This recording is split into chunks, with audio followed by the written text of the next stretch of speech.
We are here with Suzanne Wong, watch journalist for Revolution, based in Singapore, and another top 5 with her, but it's going to be slightly a bit different because she categorized some of her choices. So Susan, tell me about your choices.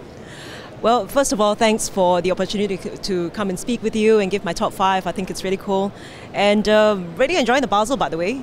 You? Yeah, that's nice. Yeah, we like the new setting. I mean, it's a bit more comfortable, and no, it's very interesting. Yeah, no, it's super exciting.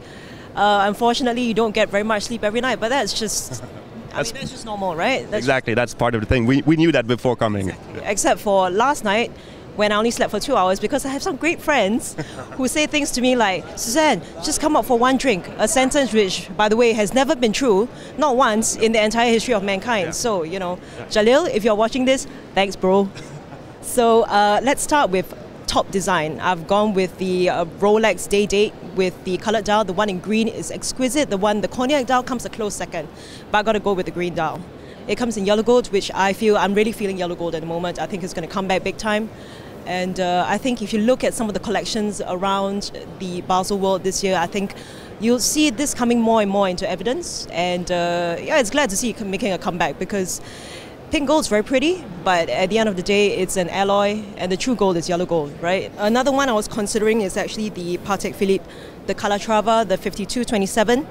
In yellow gold, of course, but with this exquisite lacquer dial that's so, it gives this wonderful translucency to the look of the watch, and it's simply beautiful. But in the end, I kind of went with. But there's really a depth in that dial. It's really amazing. Yeah, I mean, personally, when I saw it, it took me like 10 minutes to pull myself out. I was just staring at the watch.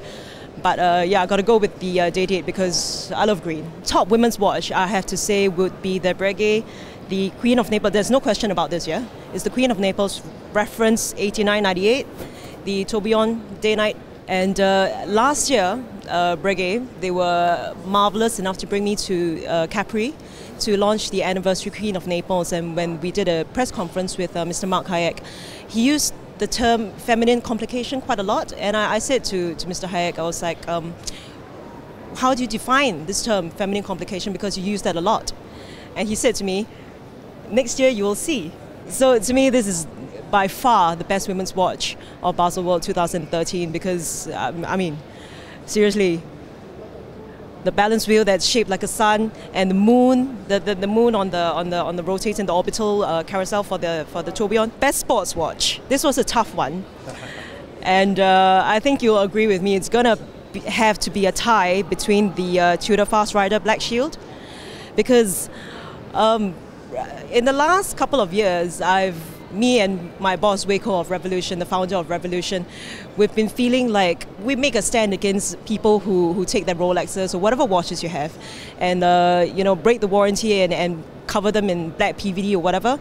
Because let's face it, if you buy a watch, you buy it because you appreciate the way it looks, you appreciate what it means to you, and why would you do something like that? To me, I just don't really see the sense. And to me, the Fast Rider Black Shield is Tudor's way of saying that, you know, we'll do our own black watch, and we'll do it better than anyone else could ever do on their own. And the next one is going to be the Omega Speedmaster Dark Side of the Moon. Because I think it's incredible that something, you look at the watch like that and you don't realize actually what goes into it, but then you take a closer look and you realize that not only the case, the bezel, the buckle, the dial, the pushers, everything is made of ceramic. And to me, this is something I really appreciate, that you have a watch which takes an incredible amount of expertise to create, but it doesn't shout that. You have to know about it in order to appreciate it. And to do this without compromising on any of the design qualities of the watch, you still have the curvature of the lugs, you know, the angling and all that is, to me, it's marvelous. So I'm going to have to say it's a tie for best sports watch. Next is, we're moving on to top complication. And yes, there are again I was in two minds about this. I was looking at the Louis Vuitton, the Tambour, the twin chrono. When you have a split-second chronograph, what is the most important indication that you should have? Clearly, it's the difference in the times, right, when you operate the split. But so far, we don't see this, and to me, this is weird. Like, if I want a watch that does something special, I don't want to have to do like some kind of like mathematics in my head. in order to calculate the split time, I want the watch to be able to do that for me, especially if I'm paying a bunch of money for it, right? So this, to me, is something special. And for it to have like 3 separate, I mean, it's got 4 balanciers, it's got 4 regulating organs, about 3 for the chronograph and 1 for the main timekeeping going train. And for all 3 of the chronograph regulators to be activated by the same column wheel. To me, this is something super cool and super special. And credit to our friends, Mr. Navas and Babasini, they're geniuses. That was a true innovation indeed. Yeah, super cool.